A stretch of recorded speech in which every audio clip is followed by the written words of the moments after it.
What's going on, everybody? Welcome to another edition of Where I Come From. It is I, Mr. Towndale. I am in the building on this lovely Sunday.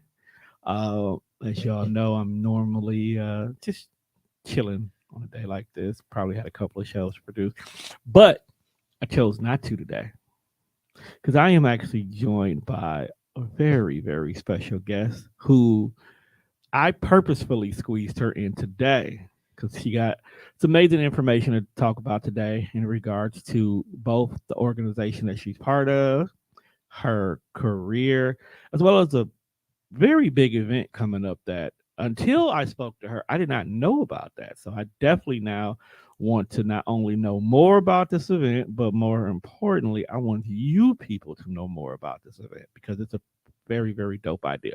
I'm gonna go ahead and let her introduce herself.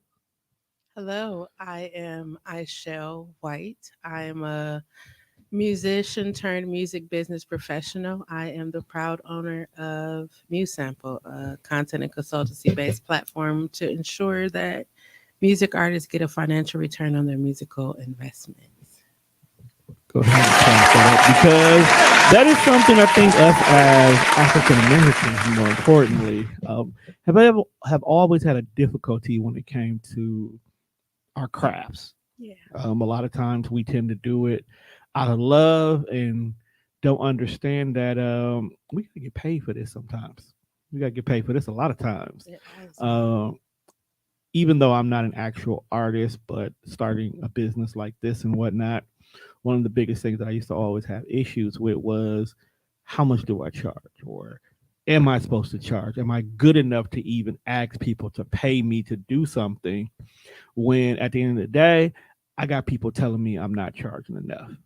Oh, I've definitely heard that Like I'm quite not a charging lot. enough. I've had people pull me to the side and was like, other people who are not even remotely close to being on your level That part. is charging in some cases double. Yep. Um, so in the words of Fat Joe, yesterday's prices are not today's prices. Okay.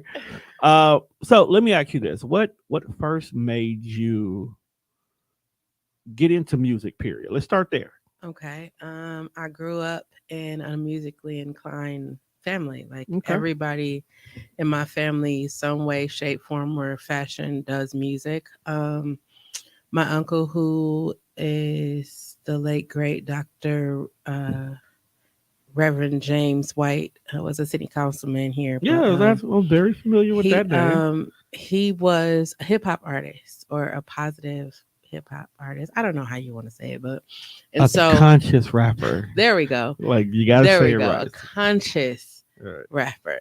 So when I was growing up, I love songwriting. And he was like, well, you're gonna learn the business. And I was like, I don't want to do that. And then he was like, no, you need to study Wendy Day. And I started studying Wendy Day. And then I became more intrigued at how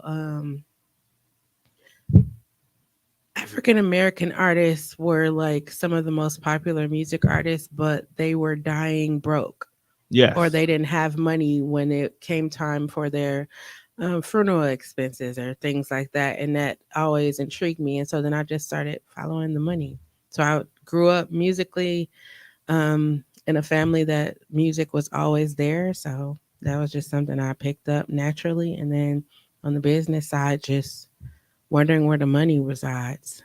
Ha ha ha.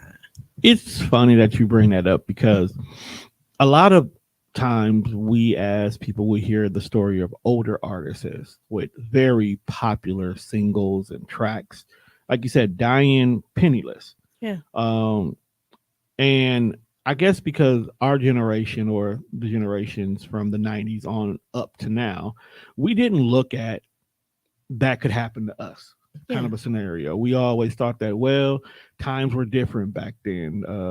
Music industry was raping artists left and right anyway. So, Yeah. or we, most of the time, someone, depending on how old the artist was, they probably didn't know how to read and write Yeah. anyway, Yeah. or whatever. They would come up with more excuses other than the fact of just saying, nah, I won't let that happen to me. Yeah. And then some of our favorite artists from the 90s were getting suckered into, like I refer to the Pebble contracts. Okay.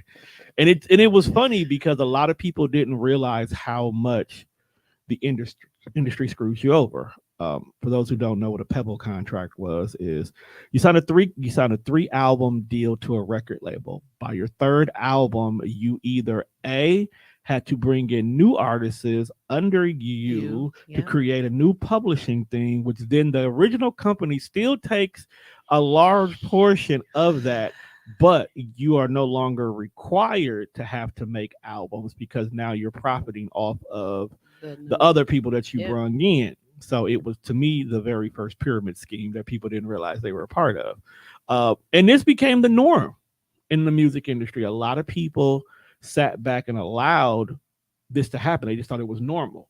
Yeah. So you have this one guy who has a gang of friends back at home. They already have it planned to bring them on, not realizing that you're just feeding more into the machine. And then all of a sudden, streaming happened. Yeah, that's my question right now. Is like, how are artists from the 60s, 50s on up? How are they being compensated for streaming? Because their music is on streaming. It's on there. A lot of times, I don't think they're being compensated. I don't think a lot of artists is, because the way the music game for the streaming industry works right now, and you could probably answer this better for me than I think I have an idea. Everything is based on spins. Yeah. Okay. So for every track that you create, you don't even have to create a whole album anymore. You can create 1 or 2 songs, and if it makes it on a playlist, that increase your spins. Then for every spins you get a certain percentage on the dollar. So pennies.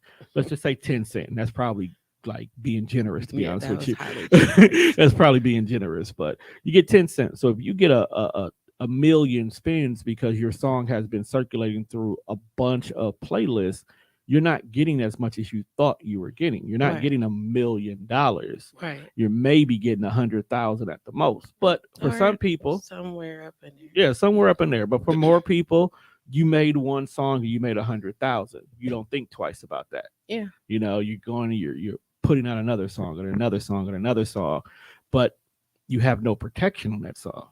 Yeah, and that's pretty much what I do. I talk about the music administration of it, because most artists think some record at home. Right. I'm grateful that many artists are able to do that. But some go to the studio and then it's like, where's the next place? Let me upload it to a digital service provider, TuneCore, United Masters, DistroKid, whoever. And then it's like, okay, I'm getting on a playlist, but you skipped like 15 different steps you were supposed to do before that to ensure that you actually get royalties for your money. And that's what was going to be my next question. So I know we skipped a bunch of steps. One of the biggest concerns that I have right now, and I've been noticing this a lot lately because of the TikTok trends, where people are cutting and pasting what you've already done, and then they're doing their work on top of that. Yeah. And a lot of times the original artist is not getting any of that profit from that. Prime example, what's her name? Is it Nico? Oh, see, we are on the same page, because I was just about to say her. Yeah, because her first song went crazy. Right, but right now I think this is where the biggest thing. Like I have a lot of friends that listened to her, but it wasn't until she did this a cappella recently. Yeah. Jericho. Yeah. She ended up turning it into a song, but my concern was not the fact that you had this dope ass acapella, which we can easily, if you look at the visual for it, you knew that there was going to be a song tied to it. Yeah. But I didn't hear the song because of her acapella. I heard the song because everybody of every race, creed, and color was doing some either work over on top of it, or one of my favorite, or remixing it. And it's like, that remix is fire. This remix has been played at least on TikTok 3 million times. Then it crossed over to Instagram. And then now it's on Instagram and all these different other places. There's somebody who just made money off of her. Now, I feel like she's a smart artist. So somewhere along the line, she's got to be getting paid somehow. But everybody's not that smart. See, See, so when her first song that she did blew up, I was like, I should send her a message. And I actually sent her account and a message because I'm a music administrator. I Right. want to know. I want to make sure that the metadata is tagged. Every piece has an ISRC code from the video to the audio that's being used. So wherever it go, it could be, counted. Right. So however many times it's remixed, chopped up, whatever, there is meta stamps up in there where she could get her money. But it's actually funny you say that because today when I was on LinkedIn, if you're not on LinkedIn and you're an artist, you definitely should get there.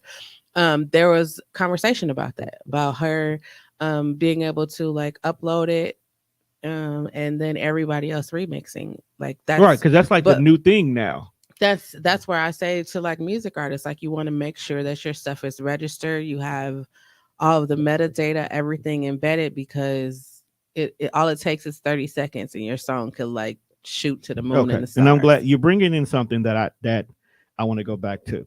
First of all, let's assume that we know what it is, but we're talking to people who've never. What is metadata and why is it so important? Metadata is the information tagged into your music, and it's important because if you ever listen to a song and you like try to Shazam it and it say no data found, that means that there's no information on that actual song. Metadata is like the ISRC code, the BPMs, Okay. who owns it, who recorded it, who produced it, all of that information tagged into the music. Okay. Let me ask you this question. And this is probably something that a lot of people have been in Facebook jail because of. Is the metadata the reason why when an individual plays something on Facebook, they immediately get flagged? Yes. Okay. Why is it that we get flagged though?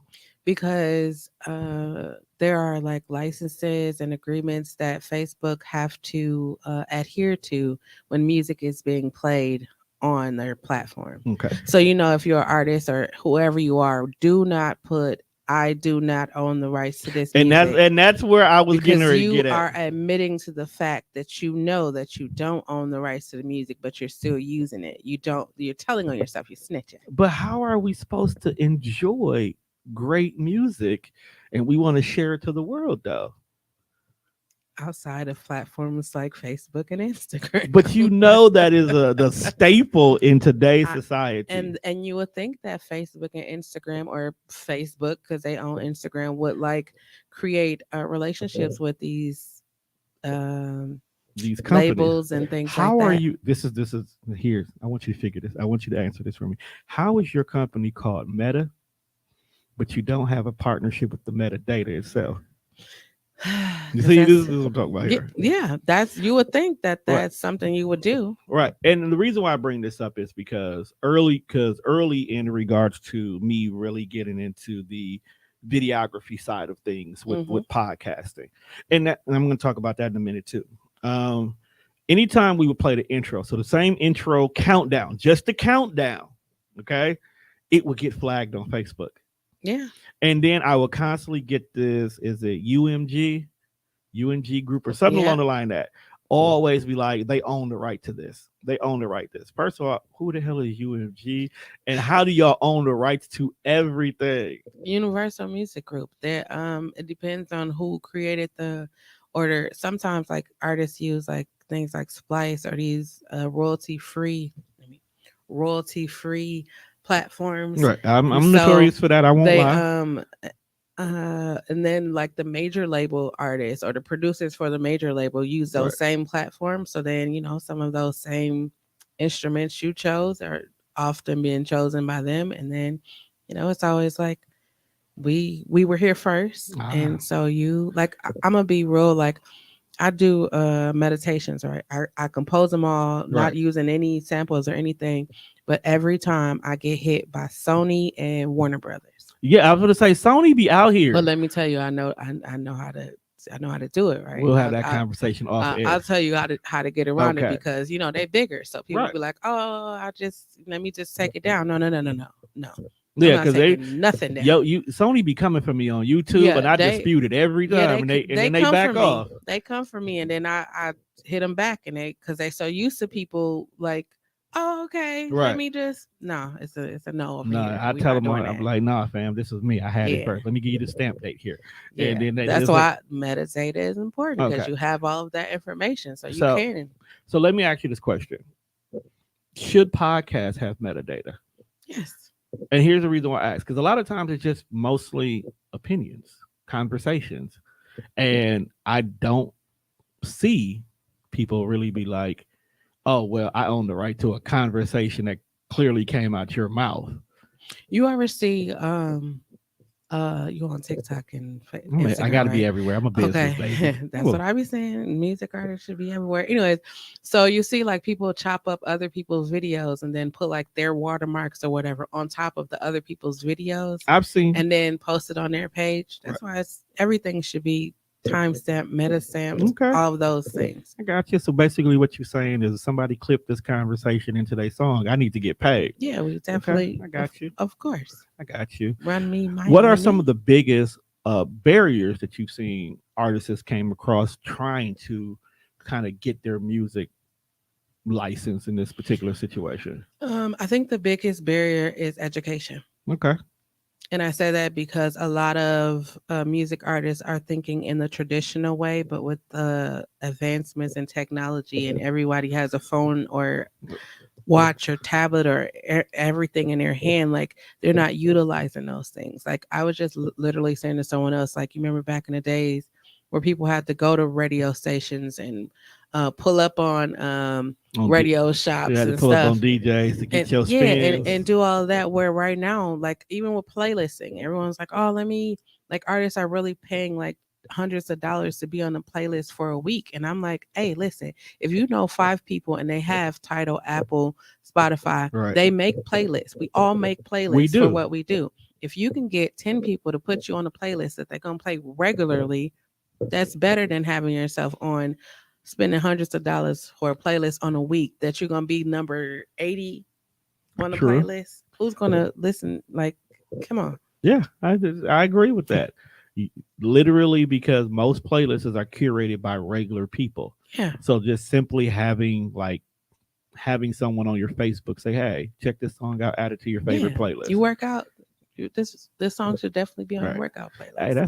that's how I got into Mac Miller. Just Yeah. literally, somebody was like, "I like this album," and I listened to it. It got in my playlist, and next thing you know, there's a bunch of people I know that now listen to Mac Miller. Yeah, that's You how know? it always go. You a lot of people, you like growing up, you listen to certain people because it was played in your house. Right. This is true. Yeah. Because I don't think I've ever would have listened to Nita Baker on my own. But I knew Auntie played it, Mama played it, Yeah. so I know all the words to Anita Baker songs. But okay, so let's backtrack a little bit here. Now, earlier we were talking about how there are steps that needs to be taken, and a lot of time we skip some of those steps. What are some of the key things that an artist or anybody who's creating content, because now it's getting to the point where this can work across the board. Yeah. What are some of the key things that an individual should look to do in the beginning, just to make sure that they're at least in the right direction? First, establish yourself as a business. Okay. That's first. Get you an LLC, get you an EIN, get you a bank account. Establish yourself as a business. Number Okay. 2, if you are a music creative, trademark your name. Isn't that expensive? In the state of Wisconsin, it's $15 to trademark your name. The federal worldwide, or not worldwide, the federal one is $250. Okay, that's the one. But if we're talking about, we're not really talking about expensive because we spend money on everything. This is true. Just one pair of Jordans that you just got to skip. That's a whole trademark right there. You can literally trademark yourself and set up a pair of Jordans. Yeah, I know people don't be like when you say that, but it's like, oh, I don't got the money, but you do. You technically, well, I look at, this is how I had to start looking at stuff when I was growing this business. I'm spending $300 now. It's an investment. But I can make $3,000 within a few weeks off of that. Yeah. So if you don't invest, plus when you spend $300 on a name, you gonna get your money's worth Yeah. out of it. You're You not just you gonna you're not just gonna you're let it not sit gonna there. just be like, okay, I just spent. See, that's where I be saying where music artists will spend thousands of dollars to create the music videos, but they don't think about how they gonna get that thousand Do dollars you think back. it's because nobody's ever sat down and actually did what you did for them? I believe again, it's the education. Hmm. Maybe you should start teaching classes. That's what I'm working on right now. You know how to find me. I You got go you. ahead and record them so you can be able to put them on your website. Have this I virtual got you. learning course. I got you, fam. Uh, no, because I honestly, like I said, a lot of stuff about me growing my business and my brand, I literally had to piecework learn it, Yeah, and I honestly felt like if somebody sat down and had it all in one in a place. music appreciation class, because it's Yeah, something we all take in high school in one shape or form. While you sitting here making me learn how to play the clarinet to be in this class, maybe this is something I could be learning over here instead, like the business side of things. yeah. Maybe I'm not meant to be the rapper, but maybe I am great to be the agent. See, that's another thing that I also be encouraging because everybody is like, uh, the music industry is oversaturated. Very much so. It's oversaturated. And I feel like if more music creatives had the education behind it, they will see that a lot of the money isn't really in being an artist. It's not. It's in everything other It's than not. that. Um, Oh, that sounded so weird to say, but that's the truth. no, And I'm it's going to true. tell you the truth. It's true. I learned that back. I'm gonna tell my age. I learned this back when Ice Cube first left NWA. Yeah. Okay, and a lot of people didn't see the Straight Outta Compton movie, but the movie only showed a portion of Yeah. what he learned after breaking away from the group.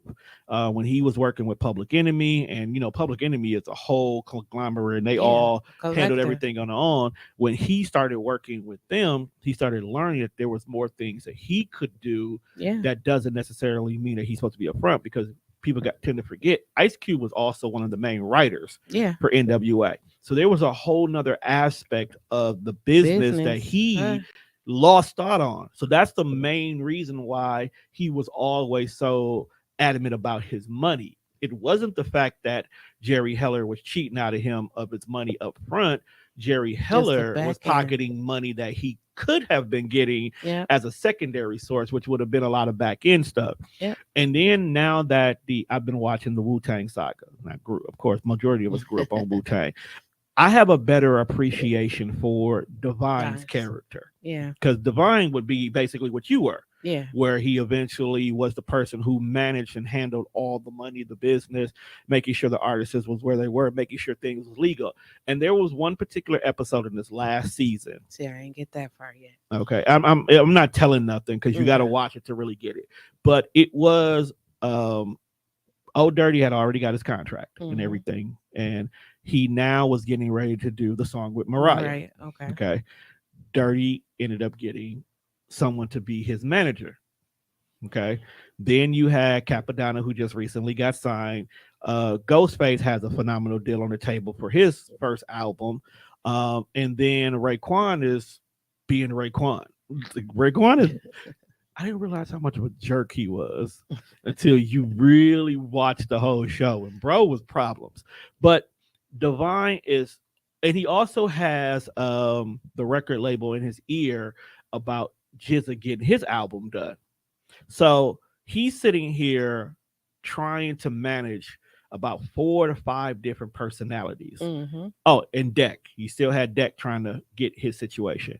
So I never really realized how much that he had to work with in regards to being not necessarily just an agent, but being a person who made sure everybody was properly getting paid for their roles. And the reason why I said RZA was being a jerk, because in the midst of it all, RZA had a one-track mind that I'm the artist and my money should be 100% of what goes to me, while Divine is trying to teach him the business. Yeah. Trying to say, no. You get paid what you get paid, but you really, this is how much really got made. Yeah. So this person over here, the company, they got their cut off top. Secondly, all this lavish stuff that you guys are randomly asking for in regards to your deal, that's not something that they're doing for free. You're losing out on part of your money from that too.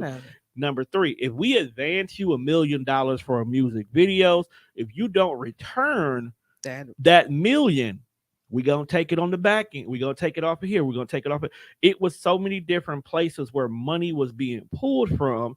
And at the end of the day, RZA's own mind was, well, I'm the artist and I'm promised $700,000 for what I'm doing on my project. I should get my $700,000. Yeah. And it was like, no, you shouldn't. You're not even paying attention. You're not paying attention to what you're. It's just like saying, if you go to a job and you work a 9 to 5 and you bring home a $700 check, but during that time frame, you charged all these different things using the company's card that was not company related.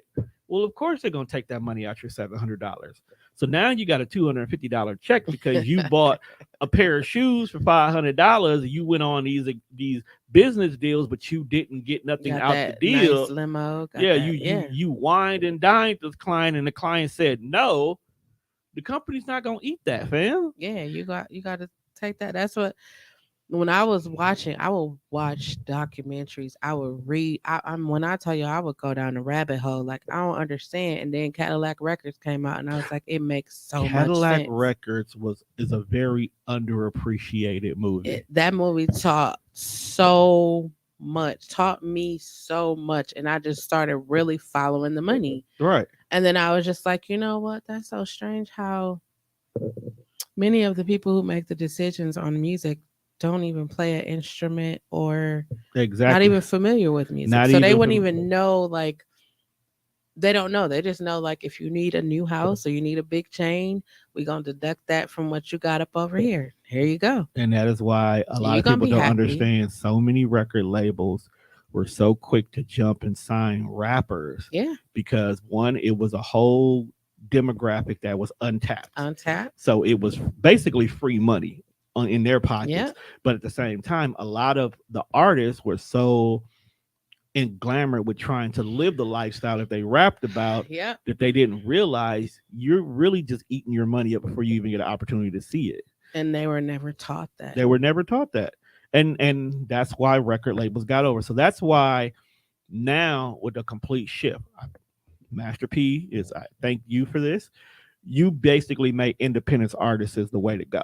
Yeah. Okay. Where you don't need the record labels to be able to be successful. And then with streaming companies like Spotify, Apple, Tidal, I think there's one more out there. Pandora. See, in Pandora, I've always been confused about them because they've always felt like a curated playlist more so than us having freedom to choose what we want to listen to.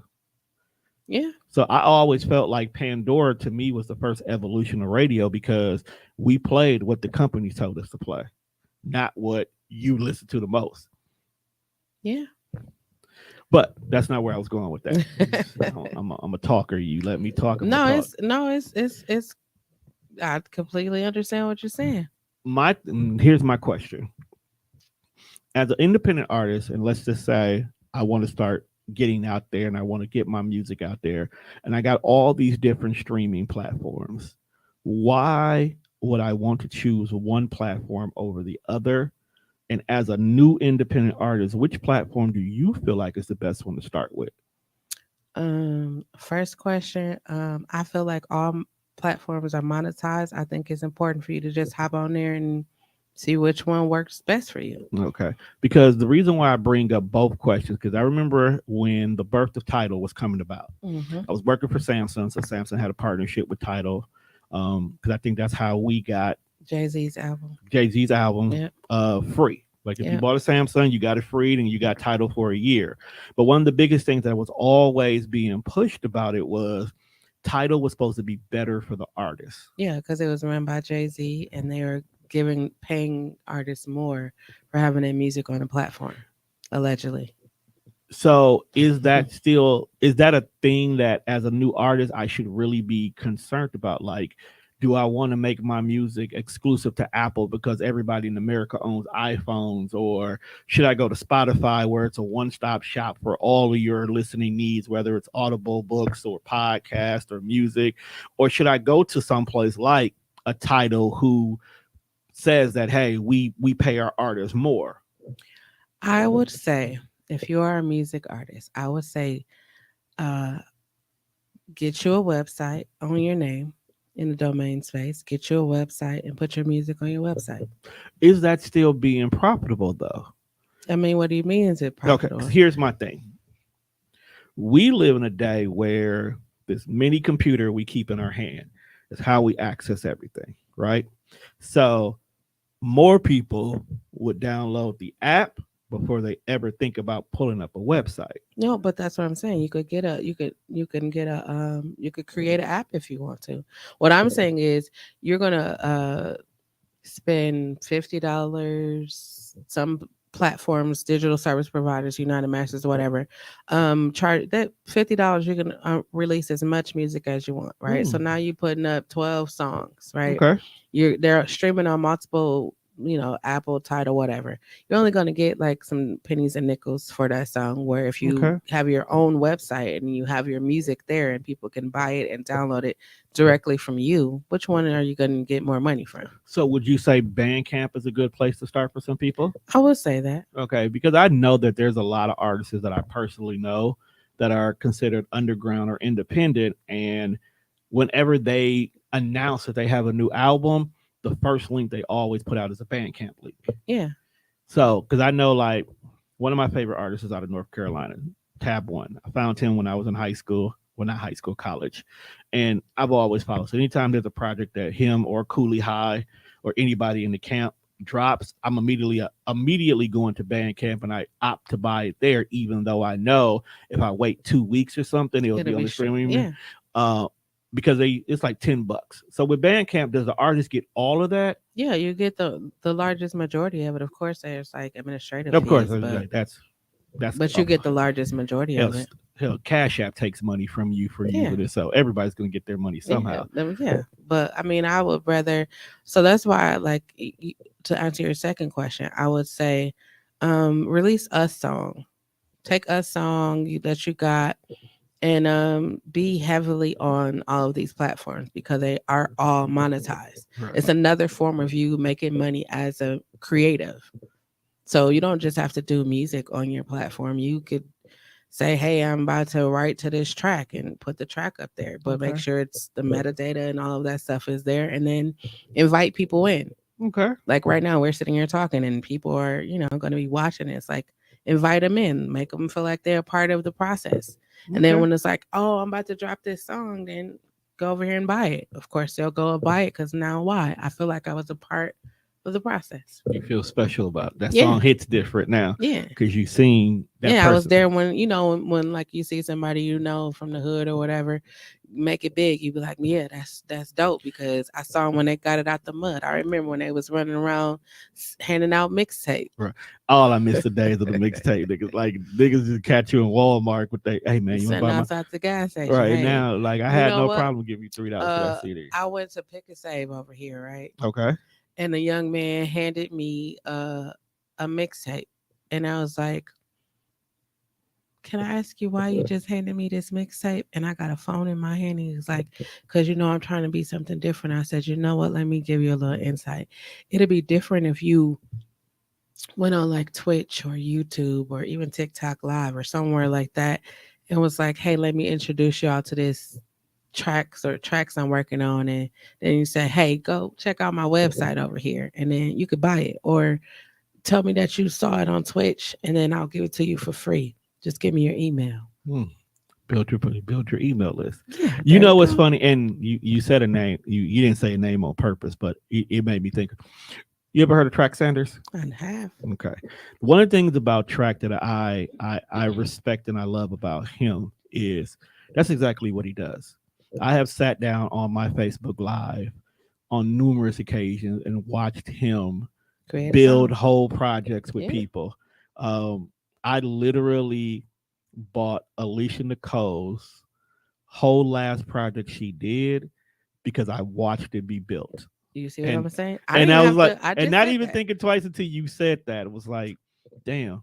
Like this is how that's how I really got sucked into that project. And it's crazy. And it was a lot of the songs, of course, were geared towards women and things that they were going through. So I'm not saying that I didn't listen to it, but like after a while, I didn't really listen to it that much, only because the nostalgic of I was here while you made this Yeah.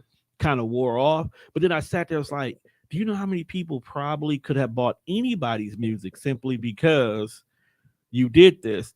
And this brings back a very important piece that I just thought of not too long ago.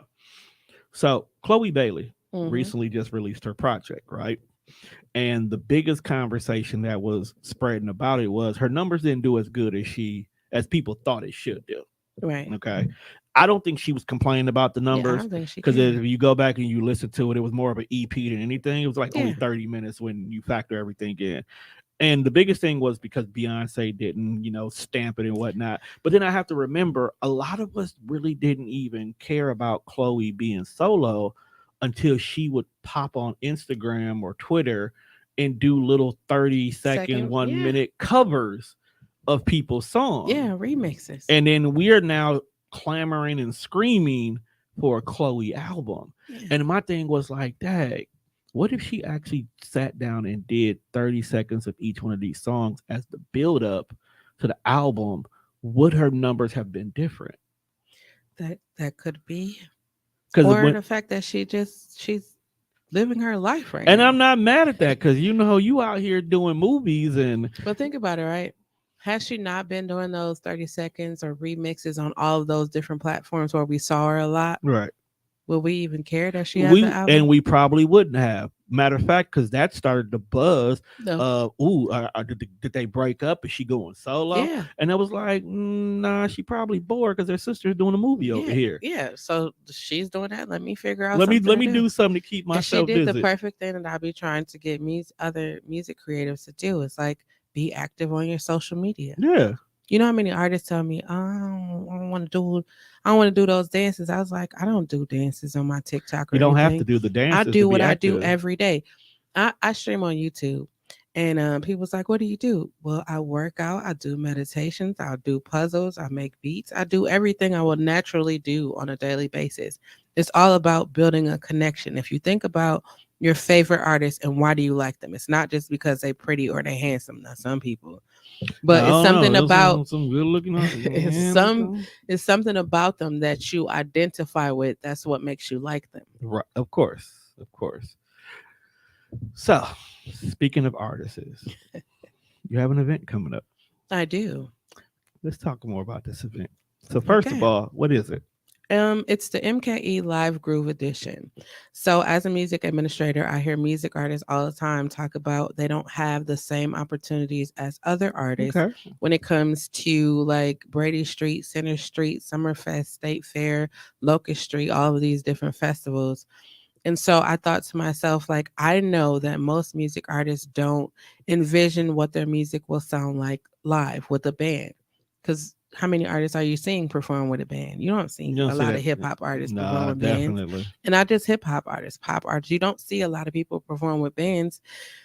And I was like, well, let me do this. Let me get a band and, get some artists to submit their music and pick some artists. And so on next week, Thursday at 7, We're at. the Cactus Club will be hosting it's a bi-monthly concert series. So the first show of every series is always an all ages show Okay. because most people forget when it comes to talented music artists, they forget that young people are also included in there. Big So facts. I got 4 of some really, you guys should definitely be there. I was at band rehearsal the other day, dropped a couple of tears.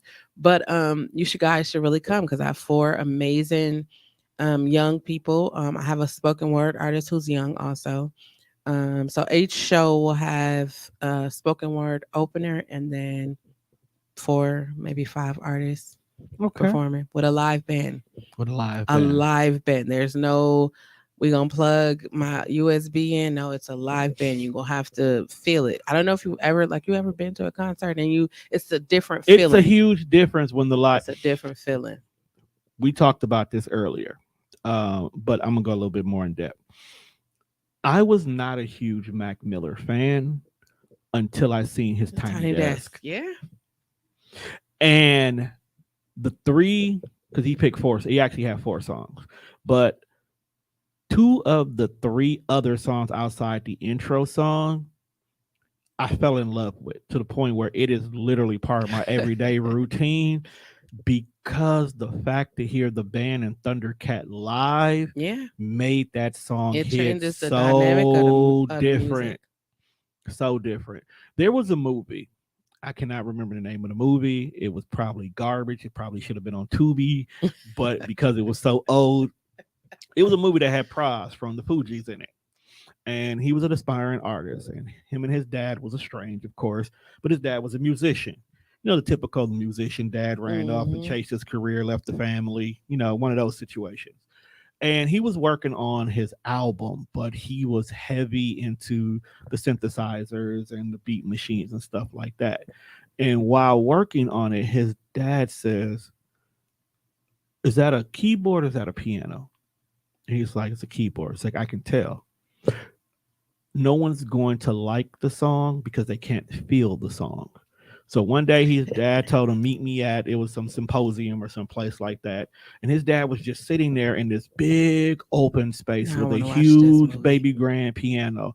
And he was just playing some song. And he was playing his son's song. And it just sounded so different and it hit so different. And it's to the point where anytime I hear a song that has a piano in it, Yeah, not a keyboard, but a piano in it, I instantly gravitate to it. I think that was the number one reason why when DJ Quick grew up in his music yeah.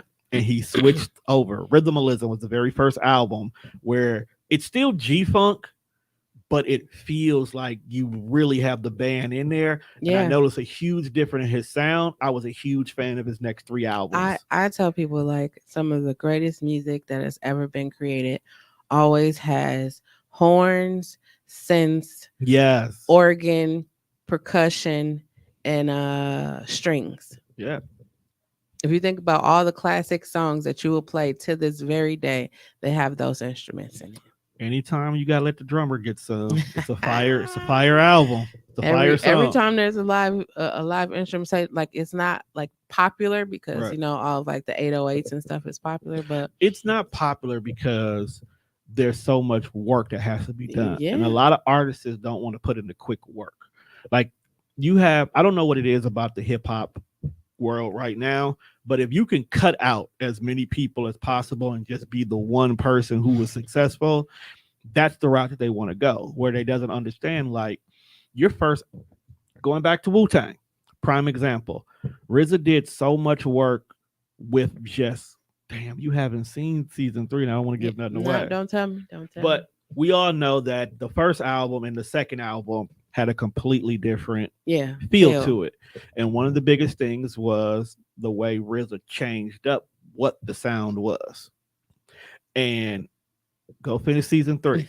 You are going to appreciate season three because once again, Raekwon, being the asshole that he was, there was a part where when RZA figured out how he wanted the new sound for Wu Tang to be, Raekwon had a huge issue with it. He literally had such a big issue that one of my favorite songs on the second album may not have been, and it's their biggest hit today, which is Triumph. None and of that would. why do you like that song? Why do I like Triumph? I like. Well, let me take that back. I actually like the intro for the first album, which eventually leads into Triumph, but it's the strings. If you really pay attention to that whole second I just said album, it's a the good string, songs. it's so much strings in there. So then to watch season three and to figure out how we I gotta even watch got this. here, I gotta watch. I love any documentary, movie, anything created around music artists. That's why I said Cadillac Records taught me right. so much. I love any artist who allows you to see the process. the process. There is an artist out of Canada.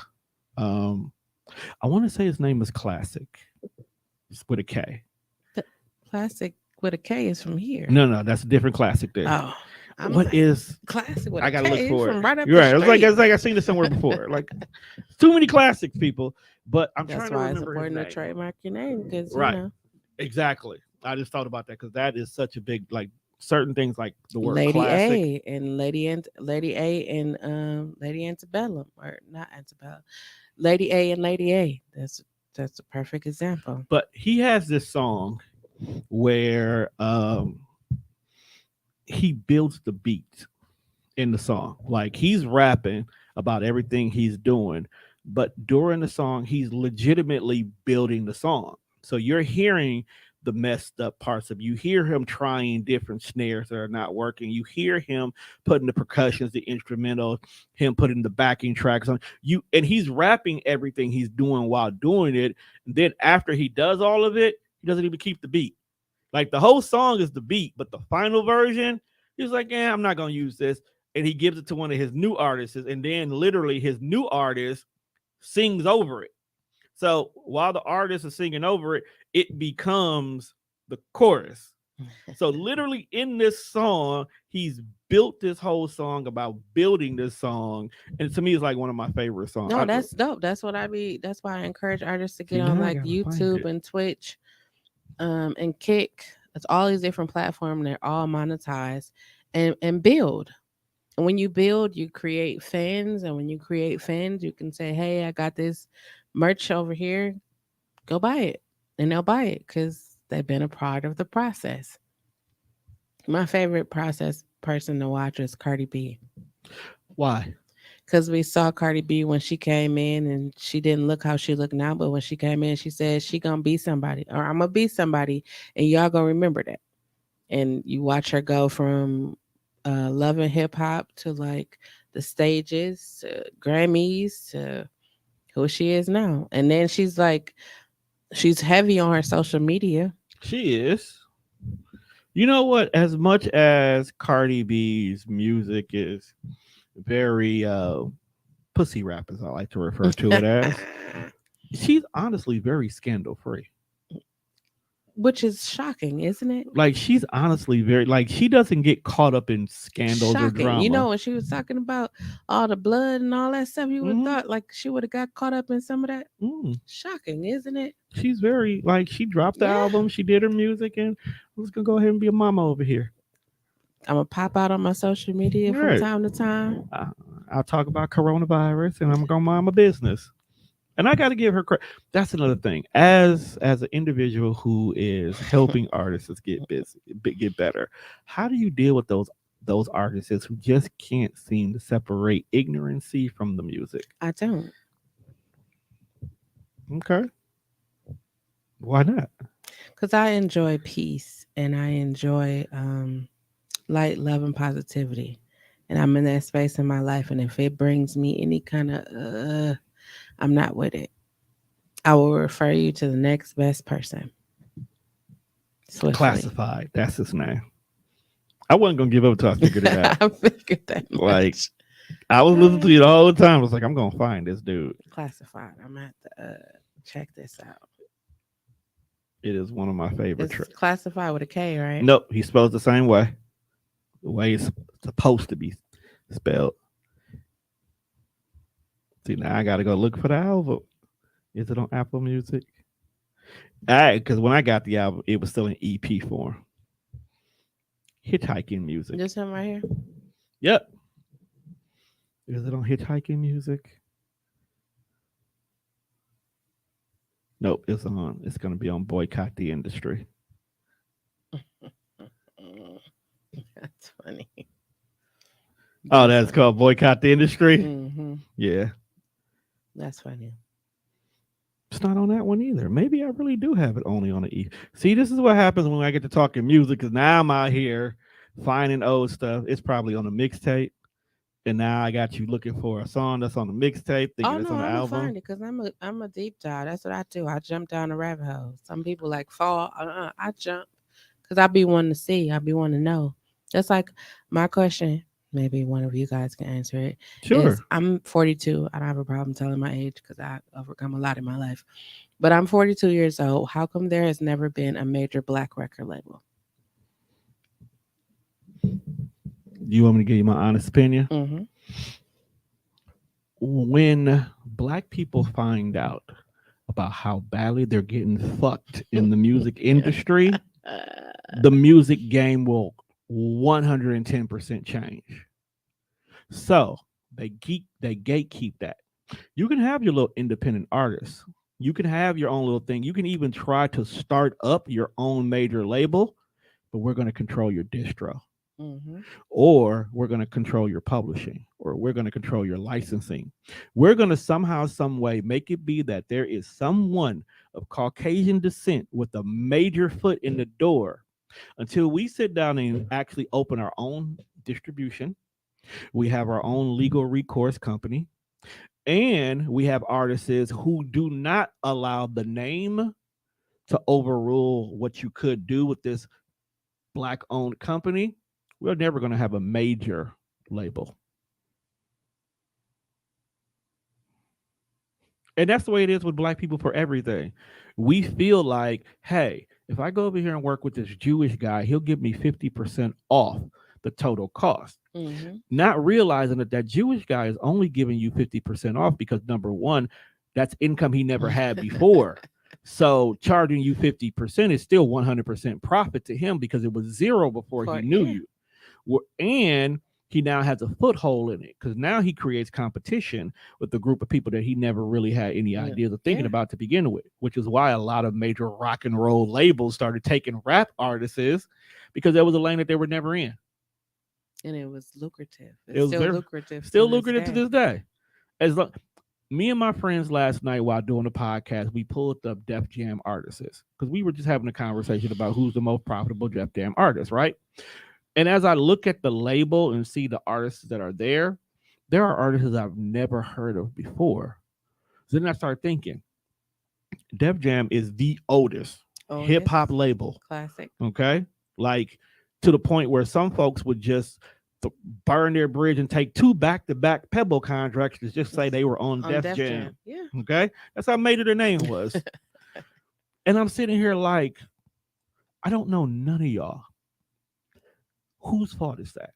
Is that their fault of the artists themselves of not trying to put themselves out there to be known more, or is that the fault of the label? And then is it really the fault of the label, or does the label have a certain marketing strategy that these 20 artists right here are just not ready?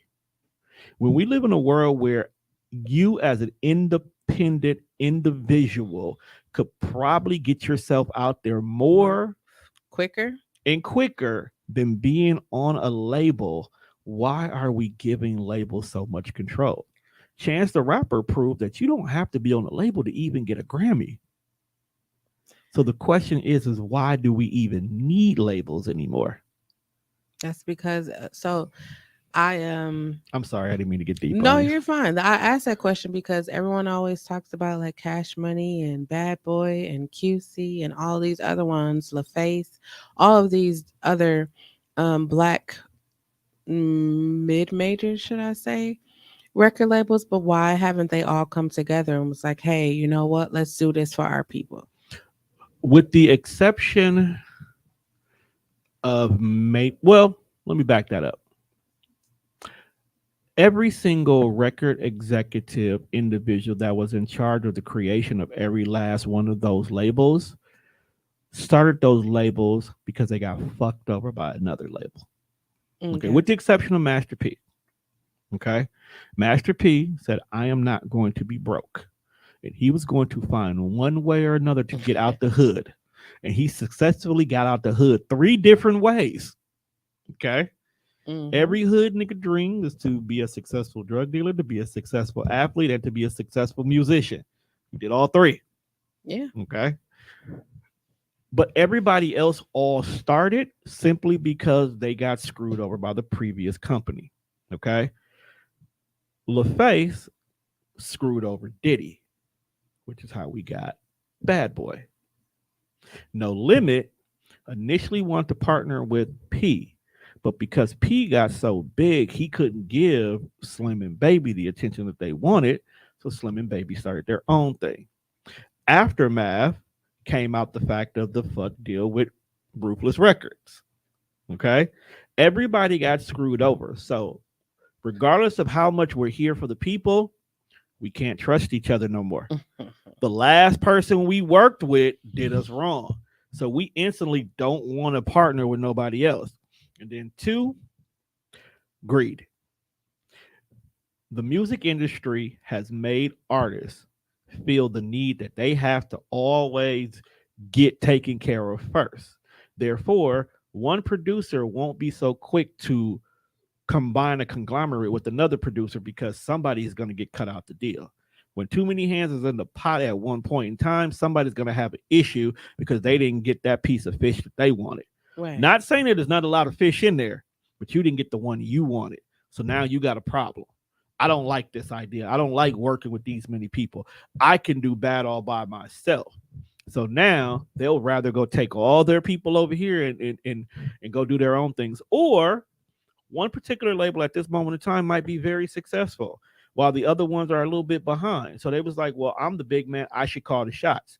Now, when your artists are no longer being the big person, you don't want to lose that title of being the biggest person in the room. There was a point in time where So Def ran the South. Okay? Am I not right? You're right. The point in time where you didn't go nowhere and JD didn't have his hands on anything, right? Mm-hmm. So imagine partnering up with the up and coming Diddy, or partner up with the Master P, or partner up with the now solo Snoop Dogg. Well, eventually, So Def fell backwards. It wasn't as big as it used to be. Chris Cross wasn't crossing out no more. Okay, all you had was Bow Wow. You can't expect to still be the main person calling shots in the rooms no more.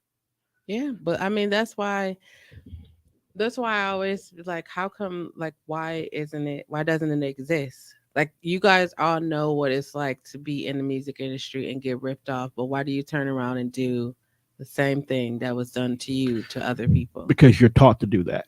And that's why I say education is important. Think about the Pebble deal. At the end of the day, what did the Pebble deal really teach people? Oh, this is just how the business works. So the minute I sign this contract, I got to go find 3 other people to do the same thing to them. That's why I'm here to educate the opposite. Like, I educate people to go the traditional route. I remember when artists would come to me and be like, "Yeah, I'm about to make a mixtape," and I was like, "Hey, can you answer this for me? What is the purpose of a mixtape?" "Oh, to let people know who I am and what I do." "Okay, then why do you have 7 of them?" You're not supposed to release every single thing. In my mind, it says you are surrounded by people who didn't care about, like, building a team, figuring out who your fan base was, and then targeting those people. You just had people that were like, "Yes, man." Like, "Okay, Right. we on mixtape number 7. If I don't know who you are or what you do by mixtape number 1, you probably should change your approach." And that's the thing. A lot of people want the yes men. A lot of people want even like with social media, a lot of Yeah. people post their song up and say, "Hey, go get it here," but you just say, "Go get it on Spotify," but I got Apple. You're not even talking to me. All right. You're not even making You don't even. you're not making me feel. One, why would I want to listen to your song? There we go. Just because I know you. Like, I can go right now and drop a whole comedy album. I have 2,000 followers on Facebook. I can't expect all 2,000 of them to go Right. buy it because they don't know, one, what's my content like? What am I talking about? Is it relatable? I didn't even know he was a comic. Right. Did you just do this because you just want to do something? Can I go see you live? You know, like, what makes me want to buy your album? Meanwhile, Ali Sheed, I can go on YouTube and find so many small little skits and stuff that he's done. I can go to Comedy Central and hear the story about Mexicans got on boots. And literally, have you ever seen that one? No. Oh, you gotta see that one. But it made me laugh because when you think of Mexicans, you think of boots and hats. But you gotta hear why his story is far beyond that. But the fact that there's enough groundwork that when the comedy CD dropped, I wanted to go get it because I know what his material is like. Yeah. I feel like mixtape should only do that. Mixtape should only be there for you to either A, improve your skills, try something new, jump on a beat or two that's fire out right now that you legally can't. I'm gonna take it to a whole nother level, right? Stop spending money on mixtapes. Get on these social platforms. If you like a beat, everybody's doing it. And I'm telling you, do it because every platform is Okay. monetized. Learn Make something. sure that you register your music before you hop on there and do these covers or freestyles. Register your music and then go and do, okay, take the Corey Lorraine, whatever her name is, take her beat and do a freestyle over it. Or TikTok, there's always producers like, hey, rap over this beat. Long as you register your music, tag it, do all the stuff that you need to do it. That's Hmm. gonna let people know that you rap, or that's gonna let people know that you sing or you write or you produce. Get on these different platforms and say, hey, who got a hot 16 on here? Hmm. That actually now, with the world we It's the live in, that digital. actually That's makes what I'm saying. It's the digital. digital That's the age. adjustment to the digital age. But we have come to the end of this one. We can't give everybody everything because at this point in time, me and you be done talked, and there'll be a whole somebody out there writing everything down. We want them to have to come to you to get the rest. Hey, I respect It's a that. business I first. respect that. But go ahead and everybody tell them about the event once again, where they can go ahead and get the tickets The from. event is the MKE Live Groove Edition. You can get the tickets on Eventbrite. Just type in MKE Live Groove Edition and purchase them from there.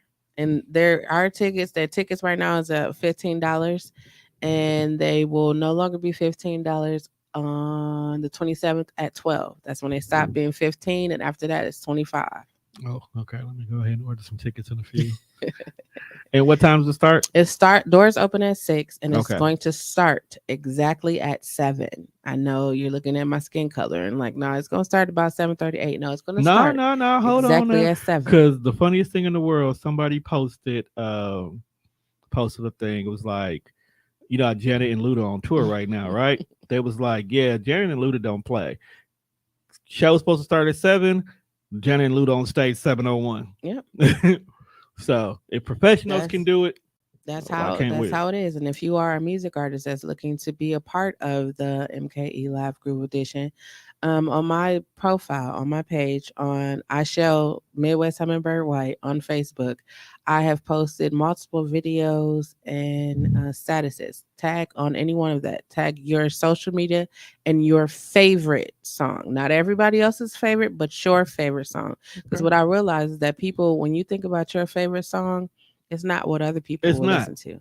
And I want to hear what your favorite song is because then that tells me more about you as an artist than, It is because I noticed that I had created a show a long time ago. I'm actually gonna bring it back since the radio station is up and running now. It used to call sound dropping, where basically I play B-side tracks and songs that you never knew existed. Because a lot of times the lead single is not the best song. Yep. Not the best song. And it's always the one that you wanted to like put as the lead that always hits. Right. Because that's how I actually like the Dale. I didn't care for Rolling in the Deep. But the rest of the album, Yeah. ooh, 21 was fire. Yeah. And I still listen to Turning Tables now. I feel like I go to the bar and listen to Turning Tables like I just lost my love of my life or something like that. Because it hits. It's just, that's hands down, will always be my favorite Adele album. If you're looking to how you can get in touch with me, I'll give you all of my information. But it's Aichelle White on every platform, or Midwest Hummingbird, or Shell's Closet. But he'll have all the information to Mm-hmm. MuSample, MuSample. It's on all platforms. I'm literally everywhere where every music creative should be. It's on all of the things. Everywhere. So we will definitely have her back because this was a very interesting conversation. I want to sit down and really talk music. But I want you guys to hire her first. She's definitely gonna get y'all Show right. me the money. Hire her because she dropped enough jewels here that it should at least get your foot in the door, but you're not gonna get the rest done without her. So definitely Hey. make sure you hire her. Make sure you check us on all the platforms at Speaker, Spotify, iHeartRadio, or wherever else you listen to your podcast at. Make sure you check us out on YouTube. And like I said before, also make sure you listen to us on Tone Deaf Radio, Milwaukee's own pod station, where it's podcast first, everything else is second. With that being said, people, we are out of here. Peace.